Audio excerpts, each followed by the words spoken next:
পাশের ঘর দেখিয়ে কাঁধন ভরা গলায় লীলা বললে, ওইখানে, ওই যে দাঁড়িয়ে আছে, আমি ওকে স্পষ্ট দেখতে পাচ্ছি।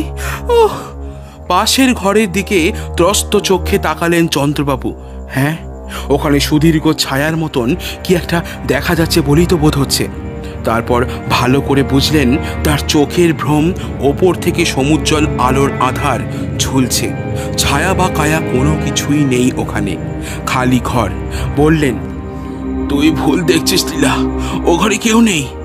দুই বাহু দিয়ে চন্দ্রবাবুকে জড়িয়ে ধরে লীলা আকুল স্বরে বললে, আছে আছে আছে, আমি ওকে স্পষ্ট দেখতে পাচ্ছি। ও আমাকে আবার নিয়ে যাবে। তুমি যদি একবার ছেড়ে যাও, ও আবার আমাকে নিয়ে যাবে।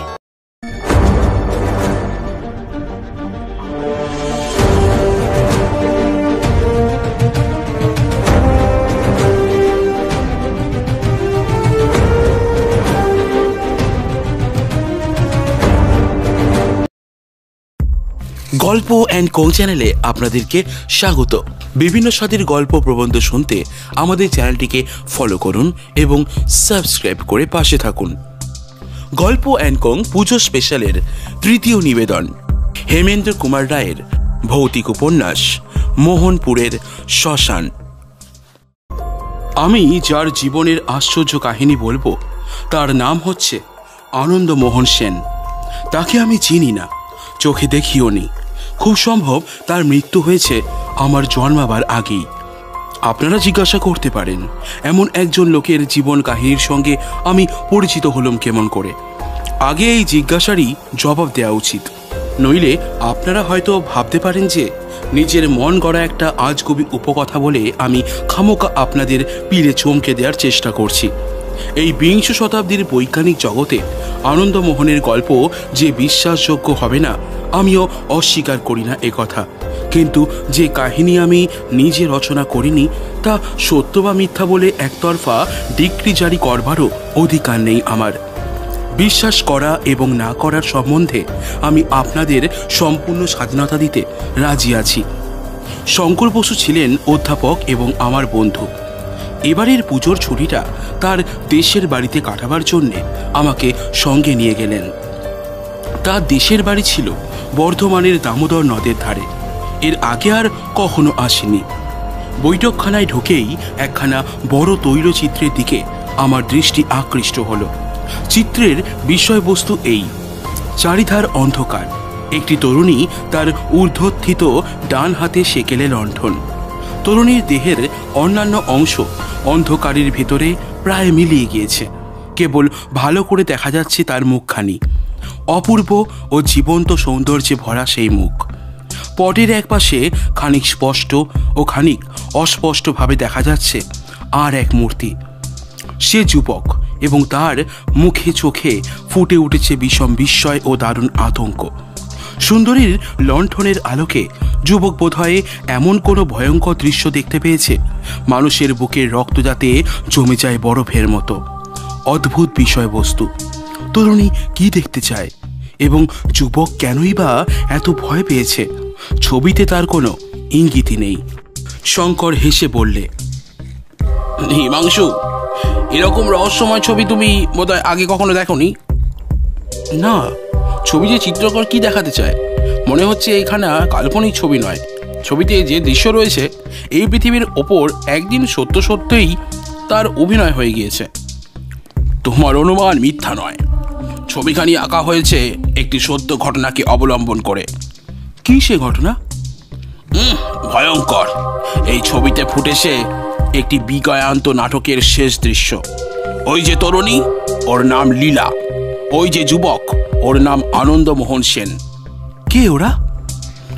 লীলার বাবার নাম চন্দ্রমোহন চৌধুরী, সেকালকার একজন সুবিখ্যাত মূর্তি চিত্রকর। আনন্দমোহন ছিল তাঁরই কৃতি ছাত্র। এই ছবিখানা দেখলেই তার কলা নৈপুণ্যের পরিচয় পাবে, কারণ এখানে তারই আঁকা। এরা কেউই আজ বেঁচে নেই। এখন গল্পটি শুনি। আমার বাবা আনন্দমোহনের নিজের মুখ থেকে গল্পটি শুনে আমাকে বলেছিলেন অনেক দিন আগে। বাবাকে আনন্দমোহন খুব ভালোবাসত, তাই মারা যাওয়ার সময় ছবিখানা তাকে উপহার দিয়ে গিয়েছিল। কিন্তু গল্পটি কি? একটু ধৈর্য ধরো। এমন রোদে ধোঁয়া সকালে এরকম গল্প অস্বাভাবিক বলে মনে হবে। অলৌকিক বিষয় জমে নিরালা রাতের ছায়ায়। গল্পটি খালি ভয়ানক নয়, অলৌকিকও। শুনলেই বুঝবে। সেদিনের সন্ধ্যাটা ছিল বাস্তবিকই গল্প শোনার পক্ষে রীতিমতো উপযোগী। সন্ধ্যার আগেই ঝমঝম করে বৃষ্টি নেমেছে। ঝোড়ো হাওয়ায় উদ্দাম দীর্ঘশ্বাসে গাছে গাছে থেকে থেকে ফুটছে বেদনার ভাষা। মেঘে মেঘে আকাশ ঢাকা এবং পৃথিবী ঢাকা অন্ধকারের ঘেরাটোপে। মাঝে মাঝে অন্ধকারকে ধাক্কা মেরে মেঘের পর্দা ছিঁড়ে আকাশ থেকে পৃথিবীতে স্যাঁত করে নেমে আসছে বিদ্যুতের তীব্র শিখা এবং ক্ষণিকের জন্য দেখা যাচ্ছে বিপুল দামোদরের উচ্ছ্বসিত তরঙ্গভঙ্গ। লম্বা চওড়া বারান্দা, একটা সেকেলে গোল মার্বেলের টেবিলের ওপরে টিম টিম করে জ্বলছে হ্যারিকেন ল্যাম্প। তার আলো বারান্দার অন্ধকারকে উদ্ভাসিত করে তুলেছিল মাত্র। স্পষ্ট করে কিছু দেখা যায় না এবং অস্পষ্টতার মধ্যে পাওয়া যাচ্ছে বেশ একটি রহস্যের সম্ভাবনা। বাইরের দিকে মুখ করে এবং দেওয়ালের দিকে পিঠ রেখে দুখানা পুরাতন ইজি চেয়ারের ওপরে চুপ করে বসে আছে শঙ্কর এবং হিমাংশু। কোথাও নেই মানুষের কাজের বা কণ্ঠের সারা শব্দ। তারা উপভোগ করছিল এই বৃষ্টিধারা ধৌত নির্জনতা। বোধ করি বৃষ্টি ও ঝড়কে ফাঁকি দেওয়ার জন্যই হঠাৎ একটা বাদুড় ভেতরে এসে বারান্দার ছাদ ঘেঁষে দুই ডানা দিয়ে ঝটপট শব্দ তুলে উড়ে বেড়াতে লাগলো। হিমাংশু বললে, লেখকরা অলৌকিক গল্প বলবার সময় প্রায়ই বাদুড়ের উল্লেখ করেন। তোমারও গল্পে বাদুড় আছে নাকি? না। তাহলে সেই ভ্রম সংশোধনের জন্য বাদুড় নিজে এসেই হাজির হয়েছে। রসিক বাদুড়কে ধন্যবাদ। নাও, এখন গল্প শুরু করো। আজ থেকে অন্তত 70 বছর আগেকার কথা। সে সময় ফটোগ্রাফ তোলবার কৌশল আবিষ্কৃত হয়েছে বটে, তবে বাংলাদেশে তার প্রভাব একরকম ছিল না বললেও চলে। কিন্তু মানুষের অহং জ্ঞান অল্প নয়। মৃত্যুর আগে সে ইহলোকে নিজের স্থায়ী চিহ্ন কিছু কিছু রেখে যেতে চায় এবং ধনীদের ভেতরেই এই স্বভাবে প্রকাশ পাওয়া যায় বেশি। বাংলাদেশের প্রাচীন ধনী পরিবারের বসত বাড়ির ভেতরে গেলেই দেখা যাবে দেয়ালের চারিদিকে টাঙানো রয়েছে বড় বড় তৈলচিত্রের পর তৈলচিত্র। অধিকাংশই হচ্ছে পূর্বপুরুষদের ছবি। আজকের ধনী এবং নির্ধনরাও সাধারণত ফটোগ্রাফের সাহায্যে নিজেদের নশ্বর চেহারাটা পৃথিবীতে বাঁচিয়ে রেখে যাওয়ার চেষ্টা করে, কিন্তু সেকালে ছিল কেবল তৈলচিত্রের চলন। ধনীরা নিজেদের নশ্বর দেহগুলোকে অবিনশ্বর করবার জন্য বড় বড় চিত্রকরকে আহ্বান করতেন।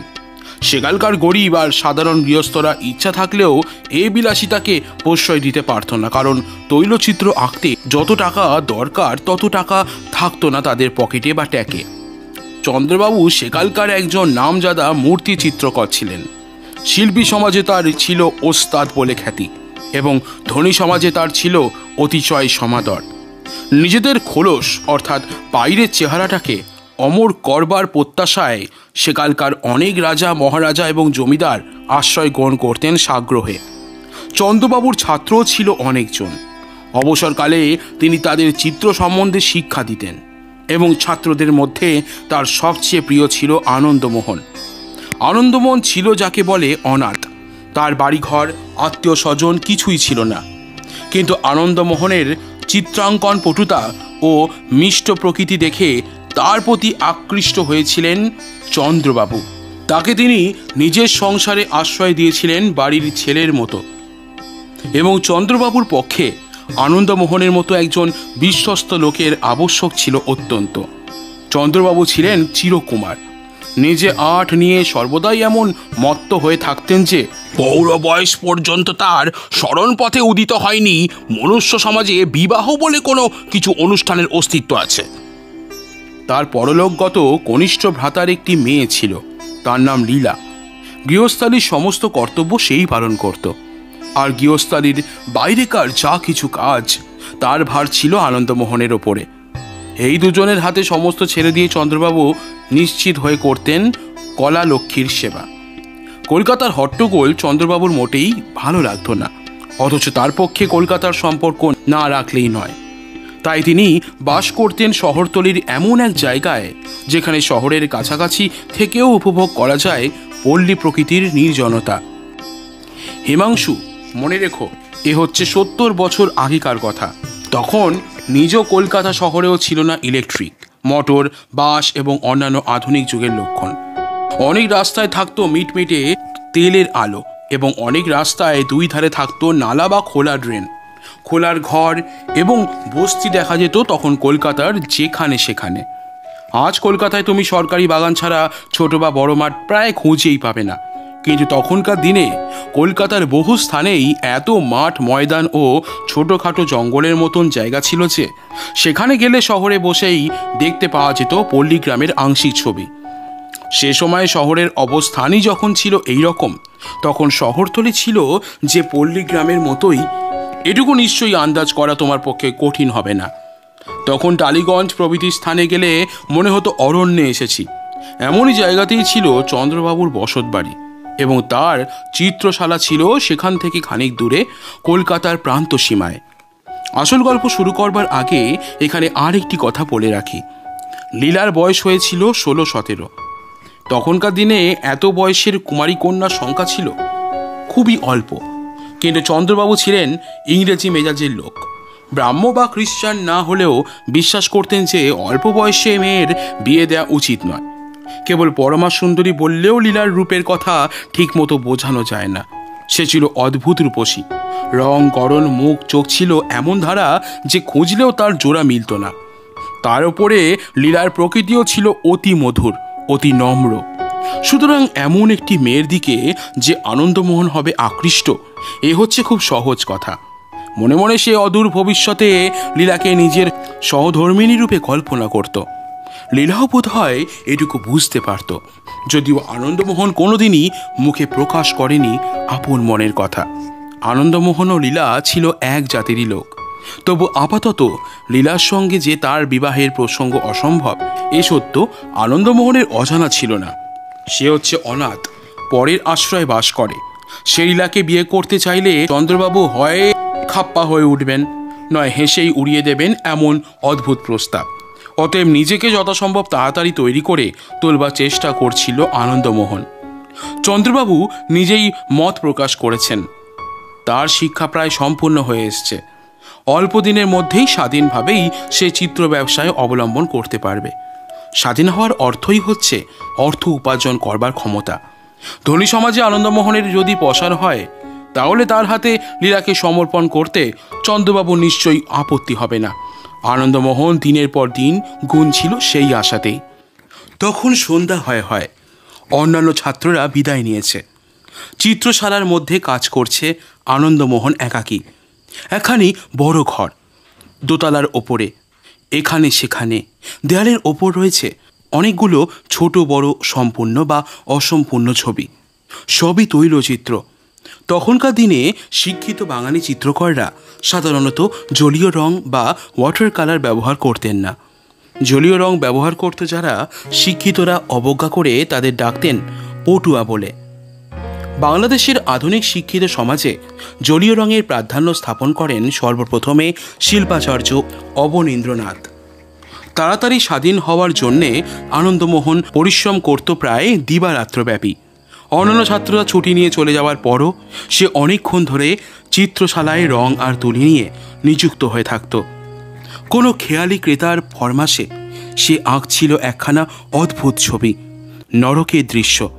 যমদূতেরা জনৈক পাপীকে ধরে অগ্নিকুণ্ডের মধ্যে নিক্ষেপ করতে উদ্যত হয়েছে। পাপীর মূর্তি প্রায় সম্পূর্ণ হয়ে এসেছে, কিন্তু আনন্দমোহন বিপদে পড়েছে যমদূতগুলোকে নিয়ে। জ্যান্ত মানুষের সঙ্গে যমদূতের পরিচয় হয় না। আনন্দমোহনও কখনো দেখেনি যমদূত। তাদের চেহারা যে ঠিক কীরকম হওয়া উচিত, আনন্দমোহন কিছুতেই তা ধারণায় আনতে পারছে না। বিলাতি ছবিতে ইম্প, ডেমন ও ডেভিল প্রভৃতিকে যারা দেখেছে, তাদের কালো কালো প্রায় মানুষের মতো চেহারা, কিন্তু তাদের মাথায় থাকে শিং, পেছনে থাকে ল্যাজ এবং পায়ে থাকে গরু প্রভৃতির মতন খুর। কিন্তু যিনি ছবির ফরমাস দিয়েছেন তিনি হচ্ছে নাকি পরম হিন্দু, গঙ্গা জল ছাড়া আর কোনো জল পান করেন না। আনন্দমোহন অনায়াসেই ফিরিঙ্গি ইম্প ডেমন ও ডেভিল এর মূর্তি আঁকতে পারত, কিন্তু সেসব খ্রিস্টানি মূর্তি দেখলে হিন্দু ক্রেতার হিন্দুত্ব নিশ্চয়ই জখম হবে, আর ছবি আঁকা সম্ভবপর নয়। চিত্রশালার মধ্যে পুঞ্জীভূত হয়ে উঠবার চেষ্টা করছে সন্ধ্যার অন্ধকার। বাইরে ক্রমে ক্রমে স্তব্ধ হয়ে আসছে নাগরিক কোলাহল। তখনও তুলি হাতে করে আনন্দমোহন দাঁড়িয়ে দাঁড়িয়ে ভাবছে, রাক্ষসের মতো, ভূতপ্রেতের মতো, কিন্তু রাক্ষস আর ভূতপ্রেতদেরই বা চেহারা কীরকম হওয়া উচিত? তাদেরও তো আমি চোখে দেখিনি। অনেক মাথা ঘামিয়েও কুল কিনারা না পেয়ে আনন্দমোহন শেষটা ধৈর্য হারিয়ে বলে উঠল, নিকুচি করেছে, জাহান্নামে যাক, আমি তাদের আঁকতে পারবো না। সঙ্গে সঙ্গে তার পেছন থেকে চাপা গলায় কে যেন হেসে উঠল। সচমকে আনন্দমোহন ফিরে দেখলে ঠিক তার পেছনেই দাঁড়িয়ে রয়েছে একটা অপরিচিত মূর্তি। চিত্রশালার ভেতরে তখন ভালো করে চোখ চলে না, বেশ ঘন অন্ধকার। বাইরে শোনা গেল পেঁচার ডাক। মূর্তি স্থির চোখে তাকিয়েছিল চিত্রপটের অসম্পূর্ণ যমদূতগুলোর দিকে। বিচিত্র তার চেহারা, মাথায় প্রায় 6.5 ফুট লম্বা মস্ত একটা পাগড়ি সে এমনভাবে পড়েছে যে মুখের আধখানা দেখাই যাচ্ছে না। পোশাকও সাধারণ লোকের বা বাঙালির মতো নয়। সাজগোজ দেখলে মনে হয় সে কোনো রাজরা, এমনকি কোটি বন্ধ থেকে ঝুলছে একখানা তরবারি পর্যন্ত। সৈনিকের মতো সিধে হয়ে দাঁড়িয়ে রয়েছে মূর্তি। অন্ধকারে তাকে খানিক দেখা যাচ্ছিল না, কিন্তু অন্ধকারের মধ্যেও ঝকমক করে উঠছিল তার স্বর্ণখচিত ও নানা রত্নে অলঙ্কৃত বহুমূল্য পোশাকটা। এমন মূর্তি এখানে দেখবার আশা আনন্দমোহন করেনি। সে রীতিমতো হতভম্ব হয়ে গেল। মূর্তি গম্ভীর স্বরে বলল, ছোকরা, পৃথিবীতে যখন বেঁচে আছো যমদূতদের নিয়ে মাথা ঘামাচ্ছ কেন? তার চেহারা দেখলে ও গলার আওয়াজ শুনলে বুক ধরফর করে ওঠে ভয়, কিন্তু একটা জবাব না দিলেও চলে না। আনন্দমোহন কোনো রকমে বললে, আগে খরিদ্দারের ফরমাস। মূর্তি একখানা হাত রাখলে আনন্দমোহনের কাঁধের ওপরে। আনন্দমোহনের মনে হলো তার সর্বাঙ্গের ওপর দিয়ে বয়ে গেল যেন একটা তরঙ্গিত তুষার বাড়ির হিল্লোল। সে পিছিয়ে দাঁড়ালো সভয়ে। মূর্তি বললে, খরিদ্দারের ফরমাসেও আর কোনোদিন যমদূতদের দেখবার চেষ্টা করো না। আনন্দমোহন ভয়ে ভয়ে বললে, চন্দ্রবাবুর কাছে আপনার কোনো দরকার আছে? অনুগ্রহ করে ওই আসনে বসুন। চন্দ্রমোহন চৌধুরী কোথায়?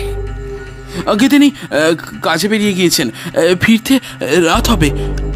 চন্দ্রমোহন চৌধুরীকে বলো আমি মোহনপুরের মহারাজা মহেন্দ্র নারায়ণ আসছে কাল সন্ধ্যায় ঠিক 8টার সময়ে আমি আবার তার সঙ্গে দেখা করতে আসব। সে যেন এখানে হাজির থাকে। মূর্তি হঠাৎ ফিরে দাঁড়ালো, তারপর সোজা বেরিয়ে গেল নিঃশব্দ পদসঞ্চারে। ঘরের আবহ এতক্ষণ যেন তুষার শীতল হয়েছিল। মূর্তি অদৃশ্য হওয়ার সঙ্গে সঙ্গেই আবার ঘরের মধ্যে জেগে উঠল গ্রীষ্মের উত্তাপ। আনন্দমোহনের কেমন কৌতূহল হলো। চিত্রশালা থেকে বেরিয়ে মূর্তি কোন দিকে যায় দেখবার জন্যে। ওই জানালাটার তলাতেই আছে চিত্রশালা থেকে বেরিয়ে যাওয়ার একমাত্র দরজা। সে তাড়াতাড়ি জানালার কাছে দাঁড়ালো। সে প্রায় 10 মিনিট কাল জানালার ধারে দাঁড়িয়ে রইল, কিন্তু সদর দরজা দিয়ে কারুকেই বাইরে বেরিয়ে যেতে দেখলে না। তবে কি লোকটা এখনো বাড়ির ভেতরেই আছে? এই সম্ভাবনা মনে জাগতেই আনন্দমোহনের সমস্ত দেহ হয়ে উঠল রোমাঞ্চিত। কি এক অজানা ভয়ে সে তাড়াতাড়ি ওপরের ঘর থেকে বেরিয়ে একতলায় নেমে গেল, কিন্তু কোথাও কারুকেই দেখতে পেলে না। তখন এই আশ্চর্য ব্যাপার নিয়ে আর মাথা না ঘামিয়ে সে চিত্রশালার দরজা বন্ধ করে হাঁপ ছেড়ে বাঁচল। সেই রাত্রেই আনন্দমোহন আগন্তুকের কথা চন্দ্রবাবুকে জানালে। চন্দ্রবাবু একটু বিস্মিত হয়ে বললেন, মোহনপুরের মহারাজা মহেন্দ্র নারায়ণ? কখনো তার নাম পর্যন্ত শুনিনি। কি চান তিনি? নিশ্চয়ই আমার হাতে তার রাজ্যভার সমর্পণ করতে আসবেন না। বোধহয় তার একখানা ছবি আঁকাতে চান। বেশ, কাল যথাসময়েই মহারাজা বাহাদুরকে সসম্মানে অভ্যর্থনা করবার জন্য চিত্রশালায় উপস্থিত থাকব। পরদিনের সন্ধ্যা। চিত্রশালার মধ্যে একমাত্র আনন্দমোহন ছাড়া আর কোনো ছাত্র নেই। চন্দ্রবাবু ঘরের ভেতর পায়চারি করছিলেন। হঠাৎ দাঁড়িয়ে পড়লেন। 8টা তো বাজে বাজে, আনন্দমোহন কই? এখনো তো কারোর টিকি দেখতে পাচ্ছি না।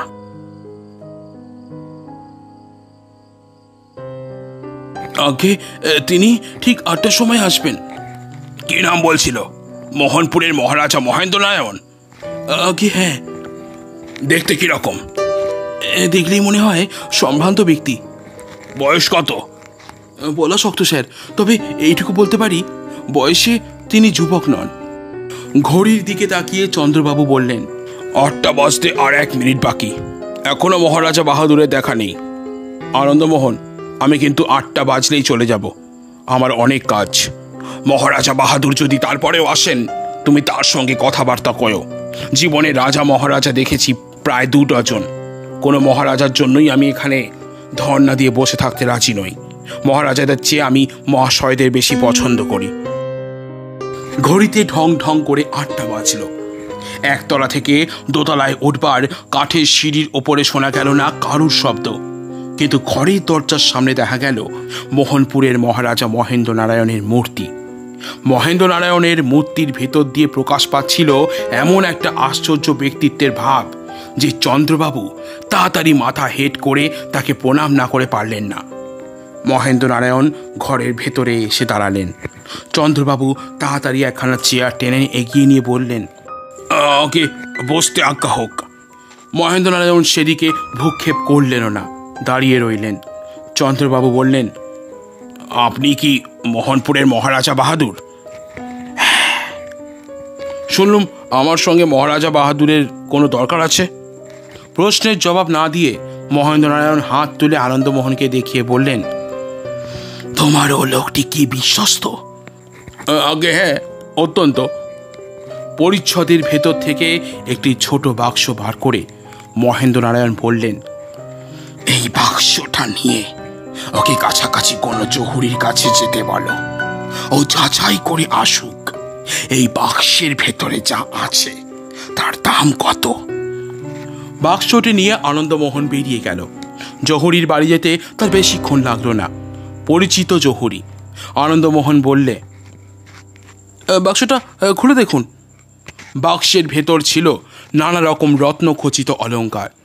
জহুরি সবিস্ময়ে বললে, আনন্দমোহন বাবু, এইসব জড়োয়া গয়না কার? মোহনপুরের মহারাজার। আশ্চর্য, এরকম জড়োয়া গয়না এখানেও কেউ ব্যবহার করে নাকি? গয়নাগুলো কি ভালো নয়? ভালো নয় বলেন কি? এমন চমৎকার গয়না আজকাল কেউ দেখতে পায় না। এরকম গয়নার চলন ছিল সেই নবাবী আমলে। ওর দাম কত বলতে পারেন? নিশ্চয়ই পারি। জহুরি গয়নাগুলো নিয়ে বেশ খানিকক্ষণ পরীক্ষার পর বললে, ভারী দামি গয়না দেখছি। কত দাম হবে? 10 লক্ষ টাকার কম নয়। শুনে আনন্দমোহনের মাথা ঘুরতে লাগলো। 10 লক্ষ টাকার ভার বহন করে এখানে এসেছে, অথচ সে কিছুই অনুভব করতে পারেনি। 10 লক্ষ টাকা এত হালকা? ওদিকে আনন্দমোহনের ঘর থেকে বেরিয়ে আসবার পরেই মহেন্দ্রনারায়ণ গম্ভীর স্বরে বললেন, শোনো চন্দ্রমোহন, এখানে আজ আমার মিনিট কয়েকের বেশি থাকবার উপায় নেই। কিছুদিন আগে কলকাতার এক রঙ্গালয়ে তোমার ভাতুষপুত্রীকে আমি দেখেছিলাম, তাকে আমি বিবাহ করতে চাই। চন্দ্রবাবু সচকিত চোখে মহারাজার মুখের পানে তাকালেন। কি বললেন বুঝতে পারলেন না। অদ্ভুত প্রস্তাব। মহারাজা অবিচলিত কণ্ঠে বললেন, তুমি অবাক হচ্ছ কেন? আমার যে ধনী পাত্র পাওয়ার আশা তুমি করো নাকি? চন্দ্রবাবু তখনও জবাব দিতে পারলেন না। কেবল এই অদ্ভুত প্রস্তাব বা বিস্ময়ের জন্য নয়, আগন্তুককে দেখে তার বুকের ভেতরে জাগ্রত হয়েছে কেমন অজ্ঞাত আতঙ্ক। সেখান থেকে তার পালিয়ে যাওয়ার ইচ্ছা হলো, কিন্তু কেবল ভদ্রতার খাতিরেই সে ইচ্ছা তিনি দমন করলেন। অনেক কষ্টে শেষটা তিনি বললেন, মহারাজা বাহাদুর, আপনার প্রস্তাব শুনে নিজেকে ভাগ্যবান মনে করছি, কিন্তু লীলা বালিকা নয়। তার মত না নিয়ে আপনাকে কেমন করে কথা দেব? মহারাজা বললেন, চন্দ্রমোহন, আমাকে ছলনা করবার চেষ্টা করো না। আমি জানি তুমি লীলার একমাত্র অভিভাবক। তোমার অনুরোধ কিছুতেই সে অমান্য করবে না। মহারাজা সামনের দিকে 2 পা এগিয়ে এলেন। চন্দ্রবাবু পিছিয়ে গেলেন। তার ভয় আরো বেড়ে উঠল। এই অদ্ভুত মূর্তির কাছে একলা থাকাও যেন বিপজ্জনক। তিনি মনে মনে প্রার্থনা করলেন, হে ভগবান, আনন্দমোহনকে অবিলম্বে আমার কাছে পাঠিয়ে দাও। মহারাজা অধীর কণ্ঠে বললেন, বলো, তোমার মত কি? চন্দ্রবাবু আমতা আমতা করে বললেন, কিন্তু মহারাজা, আপনার জাতি। বাধা দিয়ে মহারাজ বললে, আমার জাতি? তুমি কি জানো না রাজা রাজারা সব জাতি বিবাহ করতে পারে? কিন্তু আর কোনো কিন্তু নয়। শোনো, সেই ছোকরা বাক্স নিয়ে ফিরে এলেই শুনবে তার ভেতরে আছে লক্ষ লক্ষ টাকা জড়োয়া গয়না। এই গয়না পাবে লীলাই। তার উপরে যৌতুক স্বরূপ আমি দেব আরো 10 লক্ষ টাকা। এরপরেও তোমার আপত্তি আছে? মহারাজা নিষ্পলক নেত্রে চন্দ্রবাবুর মুখের দিকে তাকালেন। চন্দ্রবাবুর মনে হলো সে জ্বলন্ত দৃষ্টি যেন তার সমস্ত ইচ্ছা শক্তি হরণ করে নিচ্ছে। তার মুখ দিয়ে যেন ইচ্ছার বিরুদ্ধেও বেরিয়ে গেল, আমার কোনো আপত্তি নেই। এই সময় গয়নার বাক্স নিয়ে ফিরে এলেন আনন্দমোহন। তাকে দেখে চন্দ্রবাবু যেন মনের ভিতরে খানিকটা জোর পেলেন। ভাবলেন, আর একটু আগে ছোকরা যদি আসতো তাহলে আমি কথা দিতুম না। আনন্দমোহন বললে, জহুরি বললে বাক্সের ভেতর 10 লক্ষ টাকার গয়না আছে। মহারাজা বললেন, শুনলেন? চন্দ্রবাবু নিজের মনকে এই ভেবে প্রবোধ দিতে চাইলেন, মহারাজা দেখতেও সুপুরুষ নন, বয়সেও নবীন নন, কিন্তু লীলা হবে মহারানী আর সম্পত্তিও পাবে 20 লক্ষ টাকার। তার পক্ষে যেটা কল্পনাতীত। সুতরাং এমন বিবাহে সম্মতি দিলে আমার পক্ষে বিশেষ অন্যায় হবে না। প্রকাশ্যে বললেন, কিন্তু মহারাজা, আমার একটি আর্জি আছে। ভালো। বিবাহের আগে লীলার সঙ্গে আপনার পরিচয় করা উচিত। আজ আর সময় নেই। কাল ঠিক সন্ধ্যা 8টার সময় তোমার বাড়িতে আমি যাব। আমার ঠিকানা জানেন? জানি। গয়নার বাক্সটা তোমার কাছেই রেখে গেল। একটা রসিদ দি। চলে যেতে যেতে মহারাজ বললেন, কোনো দরকার নেই। আমায় ঠকাতে পারে এমন কোনো মানুষকে আমি জানি না। চন্দ্রবাবুর মনে হলো ঘরের ভেতর থেকে বেরিয়ে গেল যেন একটা অপার্থিব ছায়া। আনন্দমোহন নিজের সন্দেহভাজনের জন্য আজও গিয়ে দাঁড়ালো জানালার ধারে।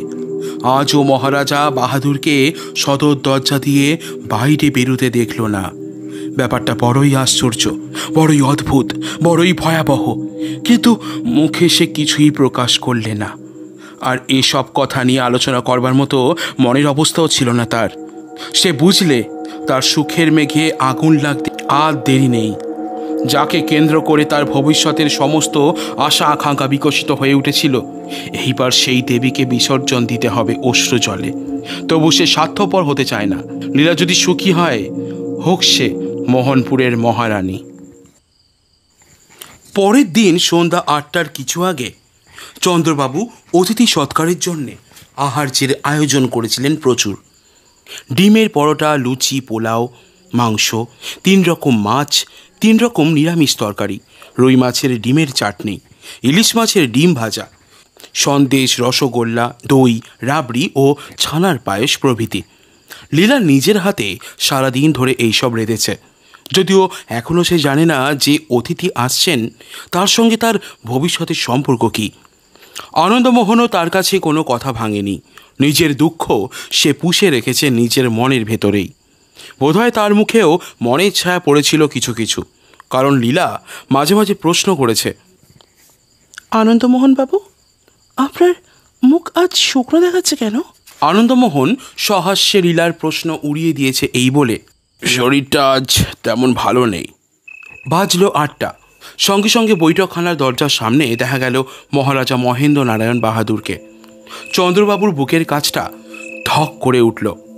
এমন আকস্মিকভাবে মহারাজার আবির্ভাব তিনি প্রত্যাশা করেননি। মহারাজা আত্মপ্রকাশ করলেন যেন হাওয়ার ভেতর থেকেই। যদিও এমন চিন্তা হাস্যকর, তবু এই কথাই মনে হলো চন্দ্রবাবুর। কিন্তু বিস্মিত হলো না আনন্দমোহন। সে এইটাই আশা করেছিল। মহেন্দ্র নারায়ণ দরজার কাছ থেকেই বললেন, আমার হাতে 8 ঘন্টার বেশি সময় নেই। তোমার ভ্রাতুষ্পত্তি কোথায়? চন্দ্রবাবু বললেন, দোতলায়। তবে দোতলায় চলো। মনে রেখো, কাঁটায় কাঁটায় 8:30টার সময় আমাকে এখান থেকে যেতে হবে। ভালো করে মহেন্দ্র নারায়ণের দিকে তাকিয়ে চন্দ্রবাবু কেমন শিউরে উঠলেন। আনন্দমোহনেরও 2 চক্ষু হলো বিস্ফারিত। মহেন্দ্র নারায়ণ আজ এসেছেন পদস্থ সৈনিকের বেশে, এবং তার সমস্ত মুখখানা স্পষ্টভাবে দেখা যাচ্ছে। আর সে কি মুখ! মুখের রং একেবারে হলদে, তার মধ্যে রক্তের চিহ্ন মাত্র নেই। চোখের তারার ওপর ও নিচের দিকেও দেখা যাচ্ছে সাদা অংশ। সে যেন কোনো উন্মাদগ্রস্তের চোখ। মাথার লম্বা লম্বা রুক্ষ কটা চুলগুলো এসে পড়েছে কাঁধের ওপরে, যেন তৈলের সঙ্গে তাদের সম্পর্ক ঘুচে গেছে বহুকাল। ওষ্ঠাধার কালো কুচকুচে, তাদের ঠেলে বাইরে বেরিয়ে পড়েছে দুপাশে 2 সাপদের মতো হিংস্র হলদে রঙের লম্বা দাঁত। হঠাৎ দেখলে মনে হয় এই যেন অনেক দিন আগেকার গলায় দড়ি দিয়ে মরা মানুষের মুখ। কোনো দুষ্ট প্রেতাত্মা দেহের ভেতরে আশ্রয় নিয়ে মুখখানাকে জ্যান্ত করে রেখেছে কতকটা। মনের ভাব প্রাণপণে গোপন করে চন্দ্রবাবু বললেন, বেশ, আসুন মহারাজ বাহাদুর, আমরা দোতলাতেই চাই। সশব্দে ভারী ভারী পা ফেলে মহেন্দ্র নারায়ণ সিঁড়ি দিয়ে ওপরে উঠতে লাগলেন, ঠিক যন্ত্রচালিত কোনো মূর্তির মতো, কিংবা যেন কোনো পুতুল বাজিকর পুতুলকে চালনা করছে অদৃশ্য রজ্জুর সাহায্যে। ওপরের ঘরে বসেছিল লীলা। মহেন্দ্র নারায়ণকে দেখেই সে চমকে আড়ষ্ট হয়ে রইল কাঠের মতো। চন্দ্রবাবু বললেন, লীলা, ইনি হচ্ছেন মোহনপুরের মহারাজা বাহাদুর। লীলা নিজেকে সামলে নিয়ে তাড়াতাড়ি দাঁড়িয়ে উঠে 2 হাত জোর করে প্রণাম করলে। মহেন্দ্র নারায়ণ প্রায় 8 মিনিট ধরে লীলার দিকে তাকিয়ে স্তব্ধ হয়ে দাঁড়িয়ে রইলেন। তারপর হঠাৎ ফিরে পাশের ঘরের দিকে তাকিয়ে বললেন, চন্দ্রমোহন, একবার ওই ঘরে আমার সঙ্গে এসো। চন্দ্রবাবু বললেন, যাচ্ছি মহারাজ বাহাদুর, আপনার যখন সময় নেই তখন তাড়াতাড়ি খাওয়ার ব্যবস্থাটা করে যাই। মহেন্দ্র নারায়ণ অত্যন্ত বিস্মিত স্বরে বললেন, খাবার? চন্দ্রনাথ বললেন, মহারাজ বাহাদুর, আপনাকে খাবার শক্তি আমার কোথায়? সামান্য আয়োজন। সামান্য বা অসামান্য কোনো খাদ্যই আমি গ্রহণ করতে পারবো না। সে কি? লীলা এত কষ্ট করে রেঁধেছে। বাজে সময় নষ্ট করো না, পাশের ঘরে চলো। অগত্যা আর বাক্য ব্যয় না করে মহেন্দ্র নারায়ণকে নিয়ে চন্দ্রবাবু পাশের ঘরে গিয়ে ঢুকলেন। বললেন, এখন কি আদেশ বলুন। এই নাও 10 লক্ষ টাকার নোট। লীলাকে আমি সঙ্গে নিয়ে মোহনপুরে ফিরে যেতে চাই। বিবাহ না করেই? আমাদের বংশের নিয়ম, পাত্র রাজধানীতে নিয়ে গিয়ে পাত্রীকে বিবাহ করবে। মহারাজার রাজ্যের কথা জানি না, কিন্তু এ দেশে ও নিয়ম অচল। মহেন্দ্র নারায়ণ সিধে হয়ে দাঁড়ালেন। মাথায় তিনি যেন উঁচু হয়ে উঠলেন আরও 1 ফুট। দীপ্ত চোখে চন্দ্রবাবুর দিকে তাকিয়ে গভীর স্বরকে গভীরতর করে বললেন, চন্দ্রমোহন, আমাকে তোমাদের দেশের নিয়ম মেনে চলতে হবে নাকি? লীলাকে আমার হাতে সমর্পণ করবে বলে তুমি কথা দিয়েছ, নিজের কথা রাখতে তুমি বাধ্য। কাল আমার সঙ্গে মোহনপুরে যেতে হবে, বুঝলে? বুঝলে তুমি, বুঝলে? সেই দীপ্ত দৃষ্টির মধ্যে ছিল কোনো জাদু। আবার চন্দ্রবাবুর মনে হলো তার সমস্ত ইচ্ছা শক্তি যেন বিলুপ্ত হয়ে গেল। সামনের মূর্তি যেন প্রভু, তিনি যেন গোলাম। মাথা নত করে বললেন, তাই হবে। কাল সকাল 10টার সময় সিপাহীদের সঙ্গে ডুলিয়ে আসবে। লীলা যেন প্রস্তুত হয়ে থাকে, তার সঙ্গে আর কেউ যেতে পারবে না। এই আমার আদেশ, তুমি কথা দিয়েছ। এই আদেশ অমান্য করে নিজের বিপদকে ডেকে এনো না। মহেন্দ্র নারায়ণ হঠাৎ ঘর ছেড়ে বাইরে এবং তারপর বেরিয়ে গেলেন বাড়ির ভেতর থেকে। চন্দ্রবাবু আচ্ছন্নের মতন দাঁড়িয়ে রইলেন। লীলা ও আনন্দমোহন সেই ঘরের মধ্যে এসে ঢুকল। লীলা শিউরে উঠে বলল, ওহ, মহারাজের কি ভয়ঙ্কর চেহারা। চন্দ্রবাবু যেন স্বপ্নাবিষ্টের মতন বললেন, ভয়ঙ্কর চেহারা? লীলা সভয়ে বললে, মা গো, তুমি কি লক্ষ্য করে দেখোনি মহারাজা যতক্ষণ এখানে ছিলেন একবারও তার চোখের পাতা পড়েনি? ঠিক যেন মরা মানুষের চোখ।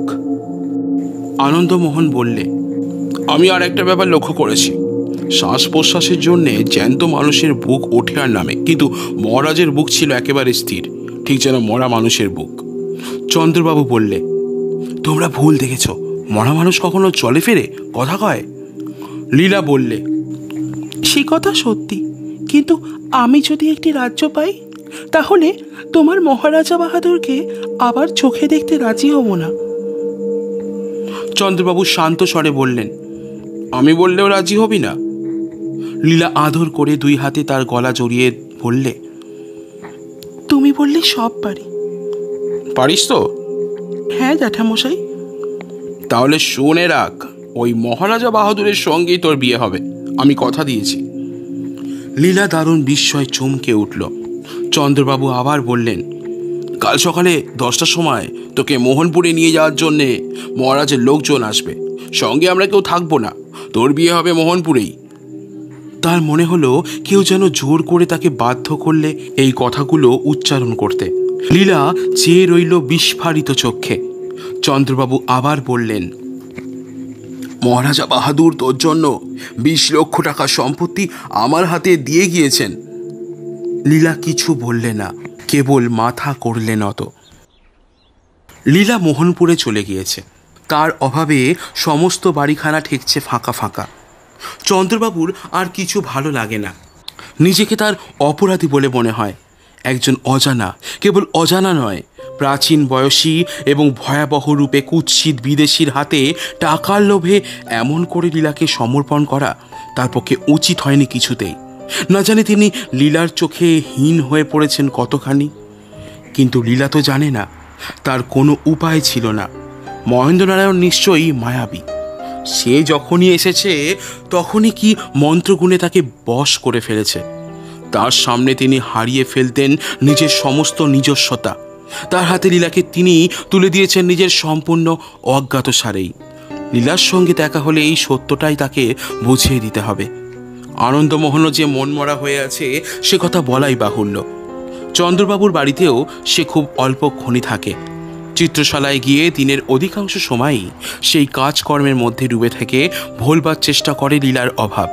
3 দিনের কাজ সে শেষ করে ফেলে একদিনে। প্রায় 1 মাস কেটে গেল, লীলার কোনো খবর নেই। একদিন আনন্দমোহনকে ডেকে চন্দ্রবাবু বললেন, ব্যাপার বড় ভালো বুঝছি না। কি ব্যাপার? যাওয়ার সময় লীলা বলে গিয়েছিল নিয়মিতভাবে চিঠিপত্র লিখবে, কিন্তু 1 মাসেও তার একখানা চিঠিও এলো না। এর কারণ কি? হয়তো তার অসুখ করেছে। আমারও সেই ভাবনা হচ্ছে, এখন কি করা উচিত বলো দেখি। মোহনপুরে নিজে একবার যান না। মহারাজা যদি অসন্তুষ্ট হন? কেন? আমি গরিব, তুচ্ছ পেটো, সকলের সামনে আমাকে শ্বশুর বলে মানতে যদি তার বাধে, তবু আপনার যাওয়া উচিত। এ কথা ঠিক, লীলার প্রতিও তো আমার কর্তব্য আছে। বেশ আনন্দমোহন, কালকে আমি মোহনপুরে যাত্রা করব। কলকাতা থেকে মোহনপুর হচ্ছে প্রায় 200 মাইল। মোহনপুর হচ্ছে একটি ছোটোখাটো শহর। প্রধান রাজপথটি মাঝারি আকারের। সোজা চলে গিয়ে শেষ হয়েছে রাজবাড়ির ফটকের সামনে। ফটকের মুখে বন্দুক ঘাড়ে করে পাহারা দিচ্ছে সুসজ্জিত সিপাহী। প্রকাণ্ড প্রাসাদ, মাঝখানে মস্ত গম্বুজ। চন্দ্রবাবু সিপাহীর কাছে গিয়ে জিজ্ঞাসা করলেন, মহারাজা বাহাদুরের সঙ্গে দেখা হবে? ম্যানেজার বাবুকে জিজ্ঞাসা করুন। তিনি কোথায়? ওই যে ওই দিকেই আসছেন। একটি পৌর ভদ্রলোক রাজবাড়ির ভেতর থেকে বেরিয়ে আসছিলেন। চন্দ্রবাবু তাকে নমস্কার করলেন। ম্যানেজার বললেন, মহাশয় কি চাই? একবার মহারাজা বাহাদুরের দর্শন প্রার্থনা করি। আপনি কোথা থেকে আসছেন? কলকাতা থেকে। আপনি মহারাজা বাহাদুরকে চেনেন? হ্যাঁ, কিছু কিছু চিনি। কি সূত্রে তার সঙ্গে আপনার পরিচয়? চন্দ্রবাবু ভেবেছিলেন মহারাজার সঙ্গে তার আসল সম্পর্কের কথা বাইরের কারোর কাছে ভাঙবেন না, কিন্তু এখন তাকে বাধ্য হয়ে বলতে হলো, মহারাজা বাহাদুরের সঙ্গে আমার ভ্রাতুষ্পুত্রী বিবাহ হয়েছে। ম্যানেজার চমকিত চোখে চন্দ্রবাবুর মুখের পানে তাকালেন, বললেন, অসম্ভব। চন্দ্রবাবু আহত কণ্ঠে বললেন, কেন অসম্ভব কেন? আমার চেহারা হোমরা চোমরা নয় বলে আমার ভ্রাতুষ্পুত্রীও কি মহারাজের অযোগ্য? না মশাই, তা নয়, আমি সেজন্য অসম্ভব বলছি না। তবে আমাদের মহারাজা এখনো বিবাহ করেননি। এইবার চন্দ্রবাবুর বিস্মিত হবার পালা। খানিকক্ষণ স্তব্ধ থেকে বললেন, এত বয়সেও তার বিবাহ হয়নি? আমাকে কি এই কথা বিশ্বাস করতে হবে? মশাই কি বলছেন? আমাদের মহারাজা নরেন্দ্র নারায়ণ এই সবে 23-এ পা দিয়েছেন। চকিত স্বরে চন্দ্রবাবু বললেন, আপনাদের মহারাজ নরেন্দ্র নারায়ণ? হ্যাঁ, আমাদের মহারাজার ওই নাম। তবে কি কলকাতায় গিয়ে তিনি নাম ভারিয়েছিলেন? কলকাতায় কতদিন আগে তার সঙ্গে আপনার দেখা হয়েছিল? মাসখানেক আগে। ম্যানেজার এইবারে হেসে বললেন, মশাই কোন চুয়োচরের পাল্লায় পড়েছেন? আমাদের মহারাজা সবে গেল হপ্তায় বিলাত থেকে ফিরেছেন। বিলাতে তিনি 8 মাস ছিলেন। চন্দ্রবাবুর মাথায় যেন বাজ ভেঙে পড়ল। তবে কি তিনি লীলাকে সমর্পণ করেছেন কোনো প্রতারকের কবলে? তবু তিনি একটা নতুন সম্ভাবনার ইঙ্গিত পেয়ে জিজ্ঞাসা করলেন, এখানে মহারাজা মহেন্দ্রনারায়ণ বলে কেউ আছেন? একালে নেই, সেকালে ছিলেন। মানে? মহারাজা মহেন্দ্র নারায়ণ ছিলেন বর্তমান মহারাজার পিতামহ। 60 বছর আগে তার মৃত্যু হয়েছে। চন্দ্রবাবু সেখানেই দাঁড়িয়ে রইলেন মন্ত্রাচ্ছন্ন স্তম্ভিতের মতো। তারপর তার মাথার ভেতর দিয়ে খেলে গেল আর এক ভয়াবহ সম্ভাবনার বিদ্যুৎ। তাড়াতাড়ি তিনি বললেন, মহেন্দ্র নারায়ণের কোনো প্রতিকৃতি আছে? ম্যানেজার হেসে বললেন, আপনি সন্দেহভঞ্জন করতে চান? বেশ, আসুন। রাজবাড়ি বৈঠকখানায় মহারাজার পূর্বপুরুষদের অয়েল পেন্টিং আছে। প্রকাণ্ড বৈঠকখানা রাজকীয় ঐশ্বর্যে পরিপূর্ণ। দেওয়ালে দেওয়ালে বড় বড় নতুন ও পুরাতন মূর্তি চিত্র। একদিকে অঙ্গুলি নির্দেশ করে ম্যানেজার বললেন, ওই দেখুন মহারাজা মহেন্দ্র নারায়ণকে। শুনেছি তার মৃত্যুর 3 দিন আগে ছবিখানা আঁকা হয়। তিনি হঠাৎ মারা যান জলে ডুবে। তার দেহ খুঁজে পাওয়া যায়নি। কিন্তু এসব কথা চন্দ্রবাবুর কর্ণে প্রবেশ করছিল না। প্রায় বাহ্য জ্ঞানহীন হয়ে তিনি চিত্রাঙ্কিত মহেন্দ্র নারায়ণের মুখের দিকে তাকিয়েছিলেন নিষ্পলক নেত্রে। এই তো লীলার স্বামী মহেন্দ্র নারায়ণ। তবে তিনি দেখেছেন এক অপার্থিব মৃত মুখ, আর এ মুখ হচ্ছে জীবন্ত মানুষের। আকাশ পাতাল তফাৎ, কিন্তু মুখ এক। চন্দ্রবাবুর মনে হলো ছবির মহেন্দ্র নারায়ণ যেন তার দিকে তাকিয়ে ক্রূর উপহাসের হাসি হাসছেন। ম্যানেজার তার গায়ে হাত দিয়ে বললেন, মশাই সাড়া দেন না কেন? এখন আপনার সন্দেহ মিটল তো? সুপ্ত থিতের মতো চন্দ্রবাবু বললেন, কি বলছেন? 1 মাস আগে এই মূর্তি আমার বাড়িতে গিয়েছিল। পাগলের মতো প্রলাপ বকবেন না। চন্দ্রবাবু হঠাৎ হা হা করে হেসে উঠে বললেন,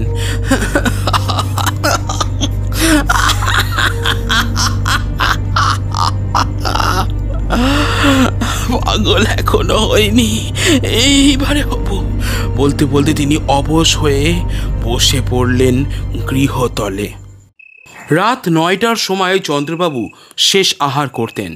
সেদিনও আনন্দমোহনের সঙ্গে তিনি আহারে বসেছিলেন। গতকল্য তিনি মোহনপুর থেকে কলকাতায় ফিরেছেন। তার মুখ থেকে সব শুনেছে আনন্দমোহনও। দুজনেরই মনের অবস্থা ভালো নয়, কথা নেই কারোর মুখেই। হঠাৎ সজোরে বেজে উঠল সদর দরজার কড়াজোড়া। তারপর হলো দরজা খোলার শব্দ। চন্দ্রবাবু বিরক্ত কণ্ঠে বললেন, বেয়ারা কেন দরজা খুলে দিলে? এত রাতে কে আবার জ্বালাতে এলো? সিঁড়ির ওপরে লঘুপদে দ্রুত শব্দ শোনা গেল। তারপরেই ছুটে ঘরের ভেতরে এসে ঢুকলো লীলা। কিন্তু কি মূর্তি, কি বেশ! এলোমেলো এলোনো চুল, যেন তেল জলের সঙ্গে বহুকালের সম্পর্ক নেই। অসম্ভব আতঙ্কে চোখ দুটো যেন বাইরে বেরিয়ে আসতে চাইছে, গাল দুটো গেছে ভেতরে বসে এবং থরথর করে কাঁপছে সারা গা। ধুলো কাদা মাখা, পরনের কাপড়ের পাট নেই, জায়গায় জায়গায় ছেঁড়া, এবং সেখানা হচ্ছে সেই কাপড় যা পরে সে গিয়েছিল মোহনপুরে। মাটির উপরে ধপাস করে বসে পড়ে লীলা চেঁচিয়ে উঠল, জল জল, নইলে এক্ষুনি বুক ফেটে যাবে। আনন্দমোহন তাড়াতাড়ি জল এনে দিলে। সে একসঙ্গে ঢকঢক করে 3 গিলাস জল খেয়ে ফেললে, যেন তার নির্জন মরুযাত্রী তৃষ্ণা। আবার সে চেঁচিয়ে উঠল, খাবার খাবার, নইলে এখনই আমি মরে যাব। চন্দ্রবাবু নিজের খাবারের পাত্রগুলো তখনই তার দিকে ঠেলে দিলেন। সেই 2 হাতে গোগ্রাসে খাবারগুলো মুখে তুলে খেয়ে ফেললে, কিন্তু মিটল না তার দারুণ ক্ষুধা। নিজেই হুমড়ি খেয়ে আনন্দমোহনেরও খাবারের পাত্রগুলো টেনে নিয়ে আবার 2 হাতে খেতে আরম্ভ করলে, যেন তার দুর্ভিক্ষের ক্ষুধা। চন্দ্রবাবু নির্বাক বিস্ময়ে প্রকৃতি বিরুদ্ধ এই অস্বাভাবিক আচরণ লক্ষ্য করতে লাগলেন। আনন্দমোহনও পানাহার শেষ করেই ভীতস্বরে বলে উঠল, সব কথা পরে হবে। যদি আমাকে বাঁচাতে চাও, শিগগির একজন ভালো ওঝা ডেকে আনো। একটু দেরি করো না, একটুও না। আনন্দমোহন ওঝা ডাকতে ছুটল। সেই পাড়াতেই এক বিখ্যাত ওঝার বাড়ি ছিল। মিনতি ভরা কণ্ঠে লীলা বললে, জ্যাঠামশাই, তোমার দুটি পায়ে পড়ি, এ ঘরে আমাকে একলা ফেলে যেও না। যাব না মা, যাব না, আমি তোর কাছেই থাকবো। হ্যাঁ, আমার কাছেই থাকো, একলা হলে আবার আমি মরবো। তোর কথার মানে বুঝতে পারছি না। আগেই বলেছি, এই ঘরের মাঝের এক দরজা দিয়ে পাশের ঘরে যাওয়া যায় এবং দেখাও যায় তার ভেতরটা। সেই দিকে তাকিয়েই আঁতকে উঠে লীলা অতি আর্তস্বরে আবার চিৎকার করে উঠল, সে এসেছে। চন্দ্রবাবু সবিস্ময়ে বললেন, কে এসেছে রে? সে তার নাম নেই, তার দেহ নেই, কিন্তু আছে। জ্যাঠামশাই, তুমি কি পচা মরার দুর্গন্ধ পাচ্ছ না? চন্দ্রবাবু ভয় পেয়ে বললেন, কই, পাচ্ছি না তো। কিন্তু আমি পাচ্ছি, আমাকে সে ঠেকাতে পারবে না। তুই কার কথা বলছিস? সে আমাকে আবার নিয়ে যেতে এসেছে। সে কোথা? সে আঙুল দিয়ে পাশের ঘর দেখিয়ে কাঁধন ভরা গলায় লীলা বললে, ওইখানে, ওই যে দাঁড়িয়ে আছে, আমি ওকে স্পষ্ট দেখতে পাচ্ছি। ওহ! পাশের ঘরের দিকে ত্রস্ত চোখে তাকালেন চন্দ্রবাবু। হ্যাঁ, ওখানে সুদীর্ঘ ছায়ার মতন কি একটা দেখা যাচ্ছে বলেই তো বোধ হচ্ছে।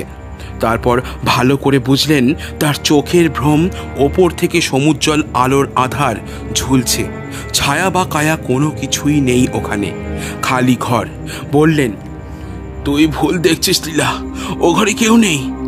2 বাহু দিয়ে চন্দ্রবাবুকে জড়িয়ে ধরে লীলা আকুল স্বরে বললে, আছে আছে আছে, আমি ওকে স্পষ্ট দেখতে পাচ্ছি। ও আমাকে আবার নিয়ে যাবে। তুমি যদি একবার ছেড়ে যাও, ও আবার আমাকে নিয়ে যাবে। এমন সময় ওঝাকে সঙ্গে করে আনন্দমোহন পাশের ঘরে এসে দাঁড়ালো। ওঝা ভেতরে এসেই বললে, আমি এই ঘরে কোনো দুষ্ট আত্মাকে অনুভব করছি। হ্যাঁ, কোনো সন্দেহ নেই, দুষ্ট আত্মা, পিশাচ। রাজা নলের দেহে যেমন শনি ঢুকেছিল, সেও তেমনি কোনো মানুষের মৃতদেহের মধ্যে ঢুকে পৃথিবীর ওপর অত্যাচার করে বেড়ায়। ভীষণ পিশাচ। আমাকে আগে এই ঘরে বসেই কাজ আরম্ভ করতে হবে। আনন্দমোহন ভীত ও সন্দিগ্ধ নেত্রে পাশের ঘরে দাঁড়িয়ে চারিদিক ফিরে ফিরে তাকাতে লাগলো, কিন্তু সন্দেহ করবার মতো কোনো কিছুই দেখতে পেলে না। অথচ এইটুকু অনুভব করতে পারলে ঘরের ভেতরে সে এবং ওঝা ছাড়া অন্য কোনো হিংস্র ভয়ানকের অস্তিত্ব আছে। উত্তেজনার পর চন্দ্রবাবুর দেহ ক্রমেই নেতিয়ে পড়ছিল, কিন্তু সেই অবস্থাতেই ওঝার কথা শুনে রোমাঞ্চিত হয়ে উঠল তার সর্বাঙ্গ। লীলা চোখের সামনে কি দেখতে পাচ্ছিল তা সেই জানে, কিন্তু এইবারে সেই চক্ষু মুদে দেয়ালে ঠ্যাসান দিয়ে এলিয়ে পড়ল। ওঝা মাটির ওপরে আসন পিড়ি হয়ে বসে পড়ে মন্ত্র উচ্চারণ করতে উদ্যত হলো, এবং ঠিক সেই মুহূর্তেই ঘরের ভেতরে এসে ঢুকলো একটা প্রবল দমকা হাওয়া। সঙ্গে সঙ্গে ছাদ থেকে বিলম্বিত আলোটা হলো নির্বাপিত। ওঝা চিৎকার করে বললে, হ্যালো হ্যালো, শিগগির আর একটা আলো আনো। অন্ধকারে ফুটে উঠেছে দুটো মারাত্মক দীপ্ত চক্ষু, এখনই সর্বনাশের সম্ভাবনা। শিগগির আলো আনো, আলো আলো আলো। চন্দ্রবাবু আত্মহারার মতো এক লাফে দাঁড়িয়ে উঠে টেবিলের ওপর থেকে আলোটা তুলে ও ঘরের দিকে ছুটে গেলেন। লীলা তীক্ষ্ণ স্বরে কেঁদে উঠে বললে, জ্যাঠামশাই যাবেন না, যাবেন না, আমাকে একলা ফেলে যাবেন না জ্যাঠামশাই। আমি তোর সামনে আছি মা, আলোটা ও ঘরে রেখে আবার তোর পাশে এসে বসবো। বলতে বলতে চন্দ্রবাবু পাশের ঘরে গিয়ে আলোটা মেঝের ওপর বসিয়ে দিয়েই আবার এই ঘরে ফিরে আসবেন। এমন সময় আচম্বিতে মাঝের দরজাটা বন্ধ হয়ে গেল সশব্দে। পর মুহূর্তে লীলার কণ্ঠে জাগলো পরিত্রায় চিৎকারের পর চিৎকার। চন্দ্রবাবু পাগলের মতো মাঝের দরজার ওপর ঝাঁপিয়ে পড়লেন। আনন্দ ও ওঝা যোগ দিলে তার সঙ্গে। ও ঘরের মধ্যে লীলার বিষম চিৎকার ও ব্যাকুল ক্রন্দন আরো বেড়ে উঠল। কিন্তু তিনজনের সমবেত শক্তিও দরজার পাল্লা দুখানাকে এক চুলও ফাঁক করতে পারল না। তারপরেই একেবারে স্তব্ধ হয়ে গেল লীলার কণ্ঠস্বর।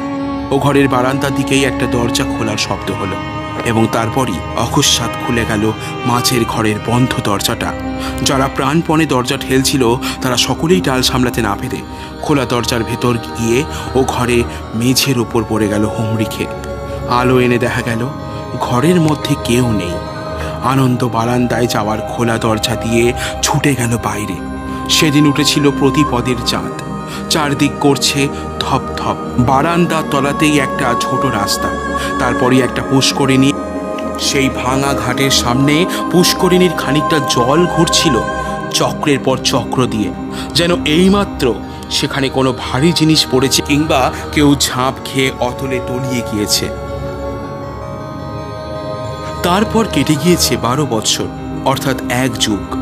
দেবতারা নাকি অমর, তাদের কথা বলতে পারি না, কিন্তু মানুষের পৃথিবীতে এক যুগ বড় অল্পকালের কথা নয়। এই দেখো না, ধরতে গেলে 12 বৎসরের মধ্যেই সমস্ত পৃথিবীতে রক্তসাগরের ঢেউ খেলার জন্য ধূমকেতুর মতো হিটলারের আবির্ভাব ও অন্তর্ধান। 12 বৎসর পরে লীলাকে না ভুললেও তার অভাব আনন্দকে আর তেমনভাবে আঘাত দেয় না। চন্দ্রবাবু পরলোকে, নিজের সম্পত্তি তিনি দান করে গিয়েছেন আনন্দকেই, এবং আনন্দও এখন একজন ভারত বিখ্যাত চিত্রকর। তার খ্যাতি হয়তো চন্দ্রবাবুর চেয়েও বেশি। সেদিন আনন্দ চিত্রশালায় বসে নিজের মনে কাজ করছে। এমন সময় একটি ভদ্রলোক এসে উপস্থিত। আনন্দ মুখ তুলে তার দিকে তাকিয়ে রইল জিজ্ঞাসু চোখে। আগন্তুক বললেন, আমি মোহনপুরের মহারাজা মহেন্দ্রনারায়ণের প্রাইভেট সেক্রেটারি। মোহনপুর? মোহনপুর? স্মৃতিবীণার একটি পুরাতন তার নূতন করে বেজে উঠল অনেক দিন পরে। বাইরে কোনো রকম চাঞ্চল্য প্রকাশ না করে আনন্দ জিজ্ঞাসা করলে, আমার কাছে কি দরকার? মহারাজা বাহাদুরের একখানা তৈলচিত্র আঁকবার জন্যে আপনি মোহনপুরে যেতে পারেন। পারিশ্রমিক যা চাইবেন পাবেন। আনন্দ সম্মতি জানালে। কবে যেতে পারেন? আগামী রবিবার। যথা সময় আনন্দ মোহনপুরে গিয়ে হাজির হলো। বৈঠকখানায় বসেছিলেন মহারাজা বাহাদুর, অতি সদালাপী লোক। তার সঙ্গে কথা কইতে কইতে হঠাৎ আনন্দের দৃষ্টি পড়ল মহেন্দ্রনারায়ণের প্রকাণ্ড তৈলচিত্রের ওপরে। মহারাজের কি একটা প্রশ্নের জবাব দিতে দিতে সে একেবারে থেমে গেল। বিস্ফারিত নেত্রে আড়ষ্ট হয়ে তাকিয়ে রইল ছবি কানার দিকে। তার মনে হলো ছবির মুখ যেন তাকে দেখেই নির্দয় ব্যঙ্গ ভরা হাসি হাসছে। মহারাজা বিস্মিত হয়ে বললেন, মনে হচ্ছে আমার পিতামহের ছবি দেখে আপনি ভয় পেয়েছেন, কেন বলুন দেখি? আনন্দ তাড়াতাড়ি আপনাকে সামলে নিল। সন্ধ্যার পর বেরিয়ে আনন্দ বাসার দিকে ফিরে আসছে। মোহনপুর এবং তার আশেপাশের দেখবার কিছুই নেই, বন মাঠ আর নদী ছাড়া। তখন চাঁদ উঠেছিল, খণ্ড চাঁদ। অন্ধকার একটুখানি পাতলা হয়েছিল বটে, কিন্তু ভালো করে নজর চলে না। তার উপরে আনন্দ যেখান দিয়ে আসছিল, এখানে পথের দুই ধারে দাঁড়িয়ে বড় বড় গাছের পর গাছ সৃষ্টি করেছে অন্ধ করা অন্ধকার। তফাতে দেখা যাচ্ছে একটা আলো। খানিক এগিয়ে আনন্দ দেখলে আলো হাত করে দাঁড়িয়ে আছে একটা মূর্তি। আরও এগিয়ে বুঝলে মূর্তিটা স্ত্রীলোকের। কাছে এসে দেখলে লীলার মূর্তি। নিজের চোখকে আনন্দ বিশ্বাস করতে পারলে না, চমৎকৃত হয়ে দাঁড়িয়ে রইল, দুই চোখ বিস্ফারিত। লীলা নীরবে হাসলে। অতি মৃদু করুণ হাসি। আনন্দ বললে, লীলা। ওষ্ঠা ধরে তর্জনী রেখে লীলা কথা কইতে মানা করলে আনন্দকে। তারপর ইশারা করে বললে আনন্দকে তার সঙ্গে যেতে। তারপর সে অগ্রসর হলো। লীলার পেছনে পেছনে যেতে যেতে তার হাতের লণ্ঠনের আলোতে আনন্দ এটাও লক্ষ্য করলে আজও সে পড়ে আছে সেই কাপড়খানাই যা পরে যাত্রা করেছিল মোহনপুরের দিকে। বন এত নিস্তব্ধ যে একটা ঝিঝি পোকাও ডাকছে না, গাছের একটা পাতার শব্দও হচ্ছে না। মরে গিয়েছে পৃথিবী। এটা যেন ইহলোক নয়, পরলোক। বন শেষ, নদীর ধার, কিন্তু জলকলরল শোনা যায় না। মরা চাঁদের আলো, বাতাসের দম বন্ধ। একখানা পুরনো বাড়ির খানিকটা ভেঙে পড়েছে, খানিকটা দাঁড়িয়ে। লীলা তার ভেতরে গিয়ে ঢুকলো। একখানা মস্ত ঘর, তাহারই মধ্যে গিয়ে দাঁড়ালো লীলা এবং আনন্দ। ঘরের মাঝখানে রয়েছে প্রকাণ্ড পালঙ্ক, চারিধার তার মশারি দিয়ে ঘেরা। খাটের ওপর একেবারে সিধে হয়ে বসে আছে মোহনপুরের মহারাজা মহেন্দ্র নারায়ণের বিভীষণ মূর্তি। বিকট চিৎকার করে আনন্দ মূর্ছিত হয়ে পড়ল। পরদিন প্রভাতে নদীর ধারে মোহনপুরের শ্মশানে আনন্দকে পাওয়া গেল। তখনও তার মূর্ছা ভাঙেনি। তার কাছে ছিল একটা সেকেলে লণ্ঠন। শুনছিলেন হেমেন্দ্র কুমার রায়ের লেখা ভৌতিক উপন্যাস মোহনপুরের শ্মশান। গল্প অ্যান্ড পুজো স্পেশালের আরও গল্প শুনতে এবং প্রবন্ধ শুনতে আমাদের চ্যানেলটিকে ফলো করুন এবং সাবস্ক্রাইব করে পাশে থাকুন। দেখা হচ্ছে আপনাদের সাথে আরও একটি নতুন গল্প নিয়ে। ভালো থাকবেন আপনারা সবাই। বিভিন্ন স্বাদের গল্প প্রবন্ধ শুনতে আমাদের চ্যানেলটিকে ফলো করুন এবং সাবস্ক্রাইব করে পাশে থাকুন।